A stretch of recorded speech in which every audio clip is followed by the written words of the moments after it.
All right, you're welcome along. It is a special football show because John Giles is back with us on this Thursday evening. How are you keeping, John? I'm okay, Nathan. And yourself? Yeah, not too bad. Hanging Good. in there. So we've only had a couple of weeks since the end of the Euros, and we've only got a couple of weeks, just over 2 weeks, incredibly, till the start of the new Premier League season. But because of the Euros, it's been a long time since we've actually spoken about the club game, and obviously it's going to be a hectic summer on the transfer window. Probably hasn't fully kicked off yet, with the exception of Manchester United, but it does look as though, despite COVID and all of that, a lot of money is going to be spent.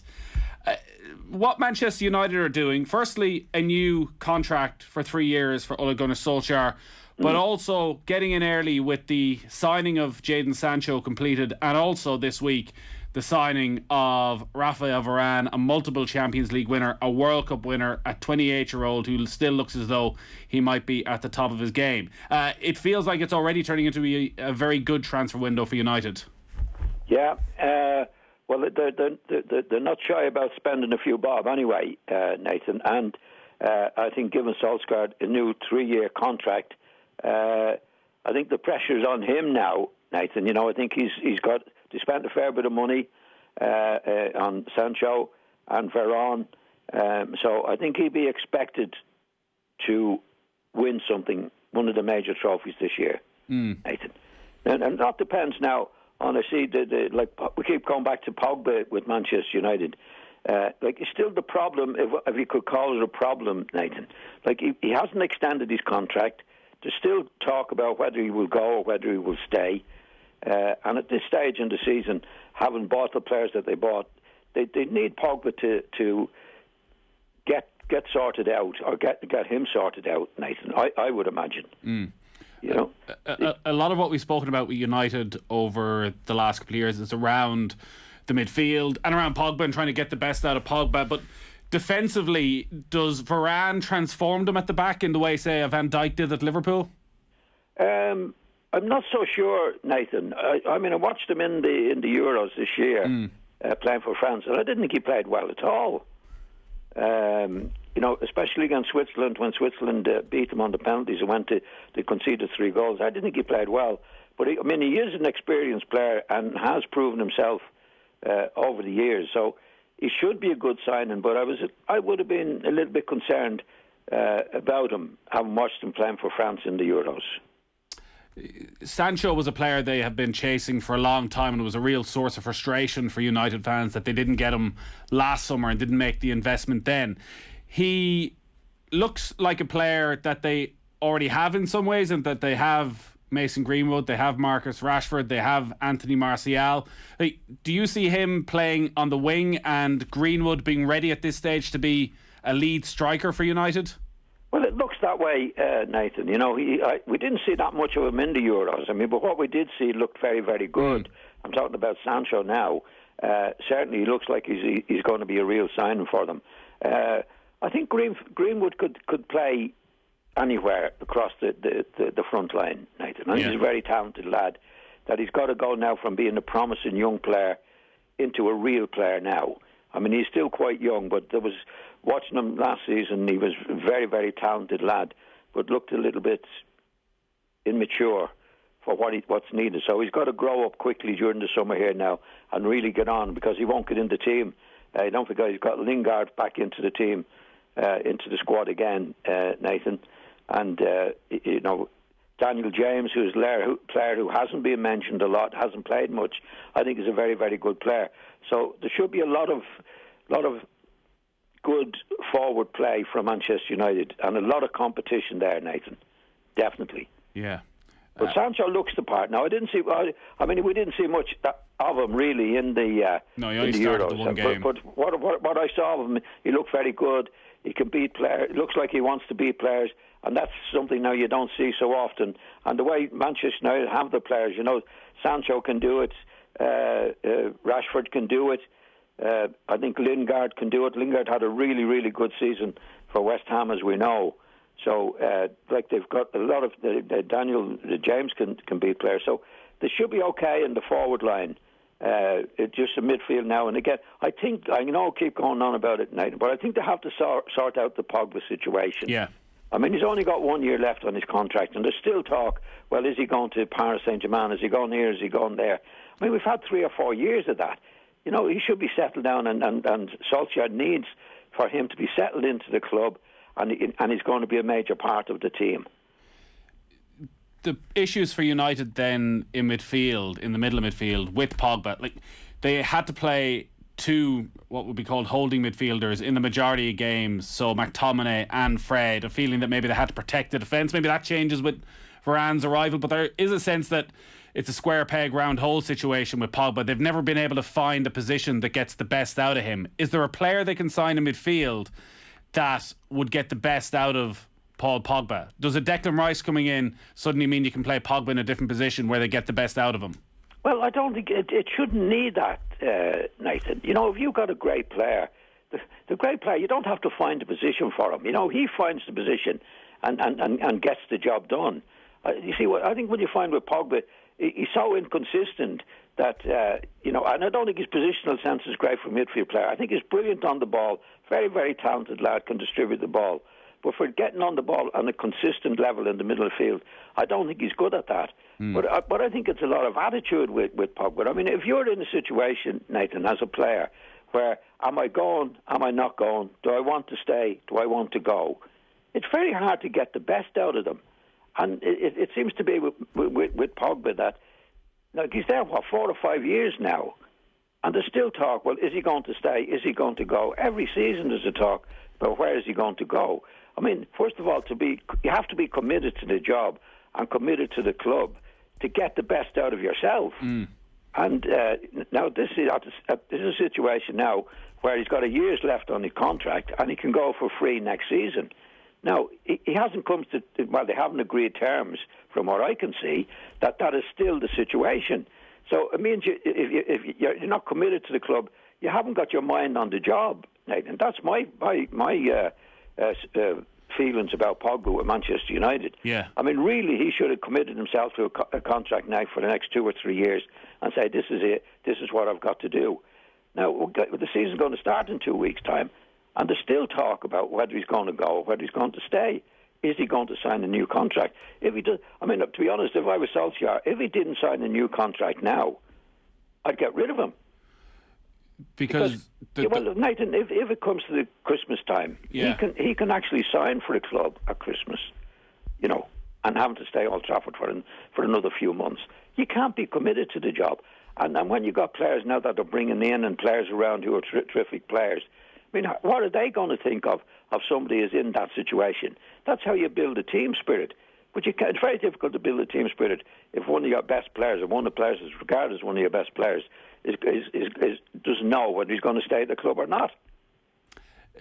I know the, say, sideshow and off-the-pitch stuff around Pogba frustrates you. Does that really make it all the more important that this is sorted out? Like, Paul Pogba is one of the biggest stars in world football. That him being out of contract in a year is going to be a big story. It's going to be a big story all season long if he hasn't signed his contract, and it's going to probably dominate every single press conference, everything Manchester United do.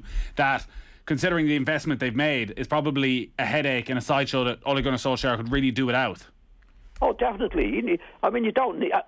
when you're building a team, Nathan, and team spirit, that's the last thing you need is one of your major players, and nobody knows what he's going to do in the future. I mean, I think the club have to make a decision. In other words, what I would think is say to him, look, this is the deal. This is what I'm offering you. Now, if you don't like that, then you can go. Because all the players, the fellow players, the colleagues are going to be talking about it. Is he going to be stayed? It's be in the papers again. That's all. That's the last thing you need as a manager, to have conversations and situations where one of the major players, is he coming or is he going? You have to get them settled in. All the team has to be settled in. They all have to play for each other. So that has to be sorted out, Nathan. Definitely. United finished 12 points behind City last year, albeit they were never really, it felt, in the title race properly in that last 3 months. When you look at Sancho and Varane arriving, with Solskjaer having that new 3-year contract, do you expect them to be closer this season? Do you expect them to properly challenge for the title? I think they have to, Nathan. They have to. I mean, if the manager's given a new contract, 3-year contract, and you spent a lot of money, probably nearly 100 million on these two players, and they look like very, very good buys for the club, then you have to be challenging. You have to be, and that's why I go back to Pogba again. For a team that wants to be in that position, I mean, if you look at Manchester City winning last year, there was no talk about players coming or going. They were all playing with each other. Same with Liverpool. You know, you have to have that togetherness, if that's the right word for that. But I definitely think he has the squad now, Solskjaer, to compete much better than he did last year. Yeah. Manchester City are probably going to be the most interesting club to watch over the next few weeks. Still an enormous amount of speculation about Harry Kane, about Jack Grealish, and also to finance them that maybe the likes of Bernardo Silva may end up leaving the club. Like, it's frightening to think what Manchester City could be like, having cruised to the title last season with the addition of Harry Kane and Jack Grealish. If it was one or the other, if it was Grealish or Kane, who would you prioritise? Oh, Kane. I'd go for Kane. You'd have to go. They have to get a goal scorer, Nathan. Yeah. Aguero's gone now. He's been one of the great goal scorers in the Premier League, as we know. So you have to get a recognised goal scorer. And Kane at his best could be the best of them all. So definitely. I mean, Grealish is a good player, and he could do a very, very good job for them. But Kane has to be the man. And because with all the players that they have, a lot of midfield players, very, very good players as we know all round, they have to get a recognised finisher. I mean, they did very well last year, scoring the goals they did without that. But it's very hard to maintain that, especially with the other teams picking up. You know, Manchester United picking up, and you've got Liverpool coming back into it. Nathan, I know we can talk about that in a minute, but Liverpool will be big challengers next year, and you've got Chelsea coming into it. So Manchester City have to keep ahead of these clubs, and the only way they'll do that is to get Harry Kane or somebody like Harry Kane, and probably Grealish as well. You couldn't say they got away with it last season, but for a club of their stature and wealth, like Ilkay Gundogan was their top scorer in the Premier League and he had 13 goals. Aguero rarely played. Gabriel Jesus, again, doesn't seem to have the full trust of Pep Guardiola. If it's not Kane, there haven't been a huge amount of other players. So do you think you break the bank? And maybe Manchester City can't break the bank, but do you think it may come to a stage where Kane has to try and force his way out of Tottenham? Well, he's doing his best to do that at the moment. Nathan, he said he doesn't want to play for them anymore. I mean, I wouldn't be very, very sympathetic towards Spurs in any way, with Daniel Levy and Joe Lewis, the owner. But I do feel a little tingle of not sadness, but I think they've been badly treated in this particular way. In what way?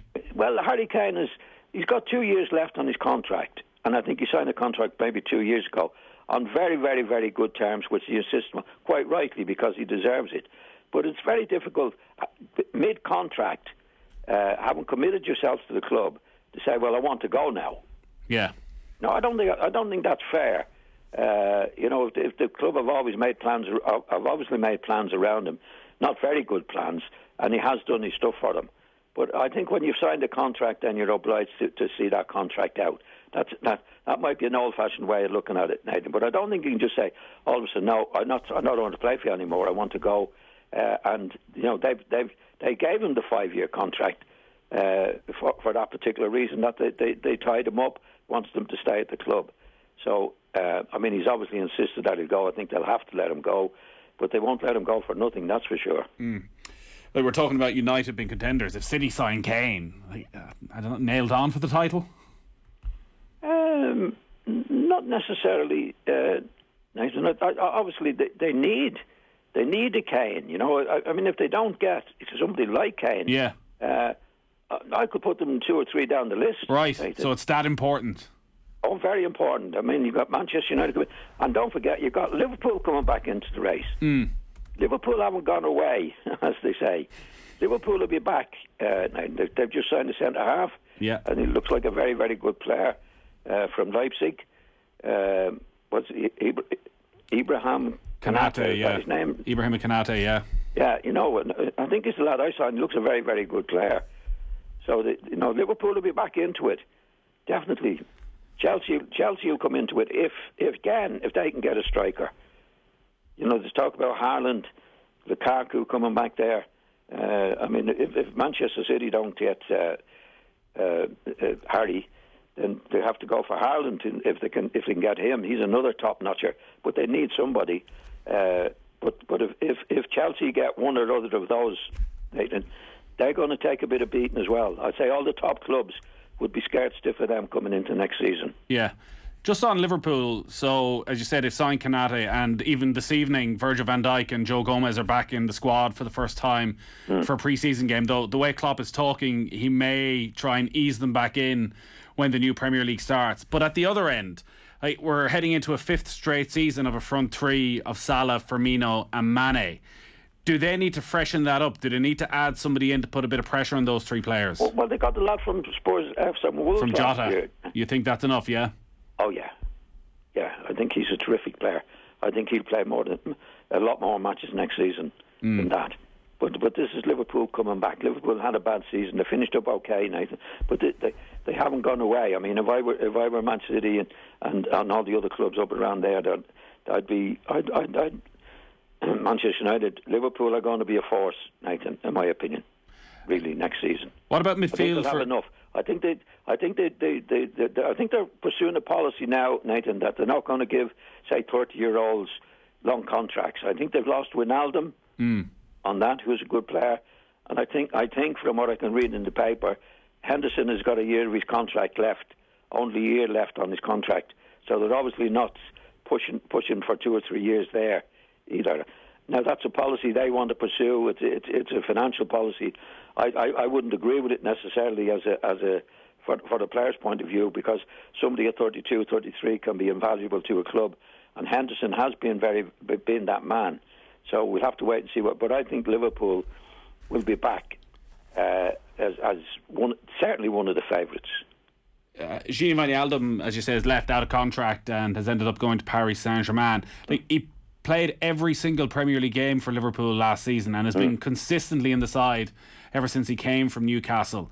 Is Thiago from last season enough of a replacement for Wijnaldum, or did he do a different role, and do they need somebody in that midfield that brings the energy that Wijnaldum brought? Well, I'm only talking from the outside. I wouldn't have let him go at all. For the sake of signing for 2 or 3 years. I mean, he's only 30. But it seems to be a policy now, and some clubs do that, particularly America's in America, that if somebody is a certain age, 30 particularly, then you're not going to give them a long-term future. But I don't think that works out all the time. Well, it very seldom works out all the time.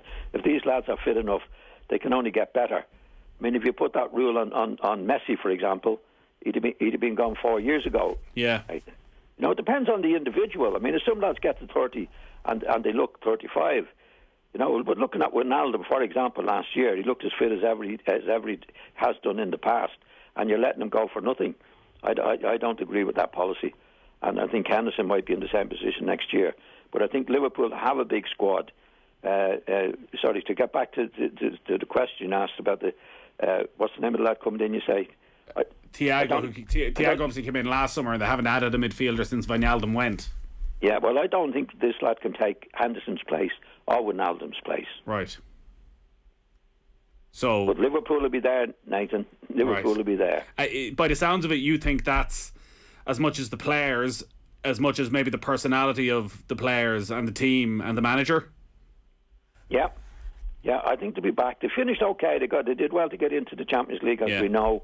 But this was a really, really bad season with injuries and everything else for Liverpool last year.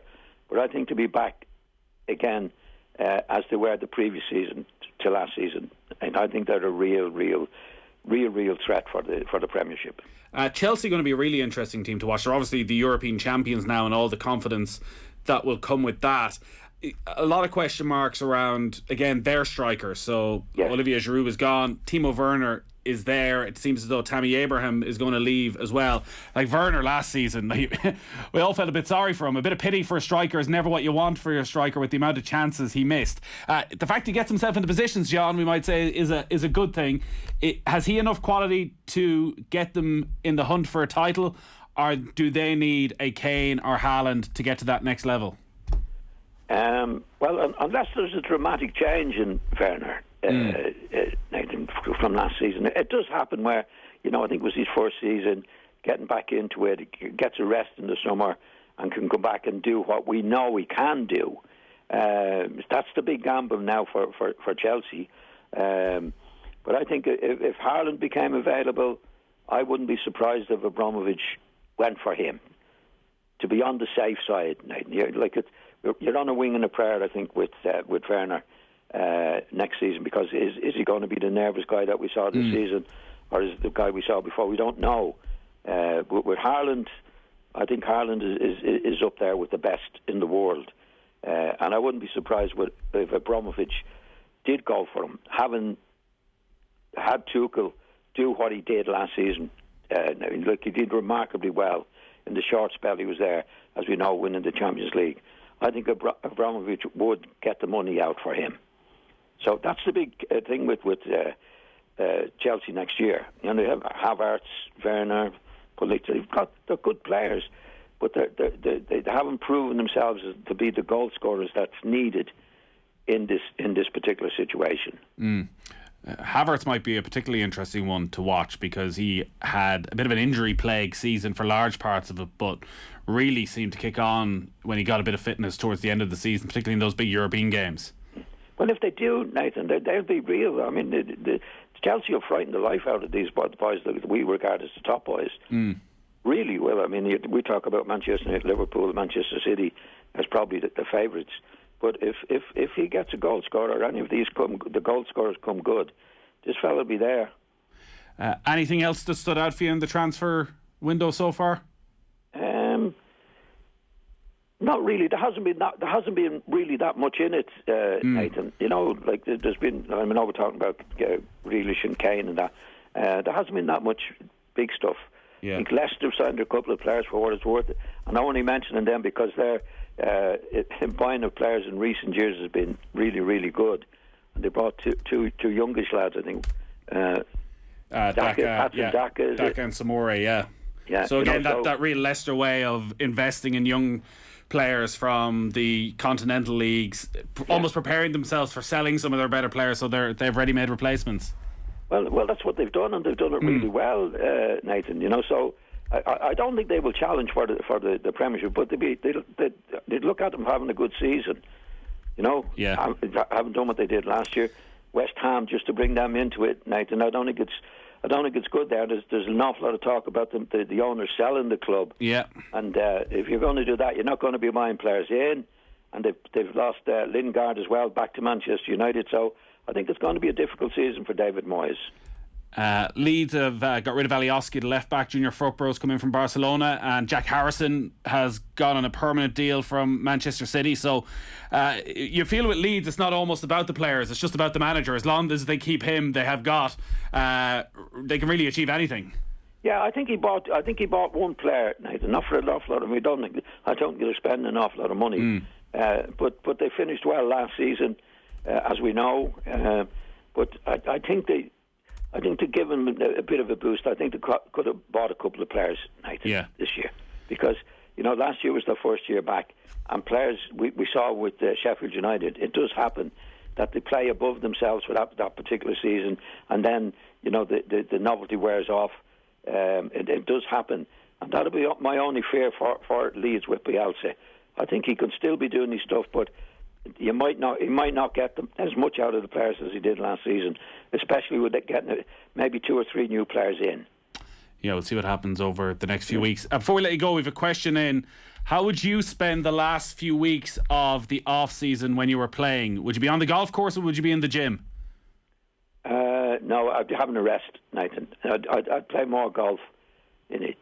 Because we didn't have... when I was playing for Leeds and that later on, the close season got shorter and shorter and shorter. When I first started at Manchester United, it was for 3 months. Right. Nathan. I used to see players coming back to be a stone and a half overweight. It wasn't that unusual. And then obviously the European League start. And when I was at Leeds, for example, the most you'd get would be 6 weeks. Okay. So and you needed that, Nathan. You really needed that to really get back into it again. So bit of a holiday, bit of golf, off you go. Yeah, total relaxation. Yeah. Now they go on golf holidays, and if you're on social media, John, they have their own personal trainers with them while they're on their golf holiday. So if they come back in better shape than they left. Well, to be honest, Nathan, if you're doing it properly, in my day, as you know, that didn't happen. But if you looked after yourself, you didn't need a personal trainer, to be honest. Yeah. No, that 6 weeks that you had off, you needed to relax. Okay, a bit of golf, and I used to start training a week before I was due back. Okay. Because coming back, and it's really awful. You can feel terrible the first week you're back. You know what I mean? You feel awful. But I used to just do a week for what it's worth coming back. Not overdo it. Just do it to get back in it. But you didn't have that much time to really get out of shape. All right. Not unless you were out boozing every night of the week. I mean, there were some lads who did their fair share of that, and you obviously get out of shape in 4 or 5 weeks. But generally speaking, if you're playing a bit of golf and had the odd night out and just relax and get away from the game, it was enough. And you needed it. You definitely needed it. But nowadays, I don't think any player that I came across, I certainly never needed a personal trainer. Yeah. Bit of golf and a few nights out, John. It sounds good to me. Exactly. It sounds good to me. Great stuff, John. Thanks as always. We'll talk to you next Thursday. Yeah. Okay, Nathan. Thanks again. Football on Off the Ball. With Paddy Power's Save Our Game. Is your bookie giving you jack? Then you haven't tried Paddy Power. Gamble responsibly. Gamblingcare.ie.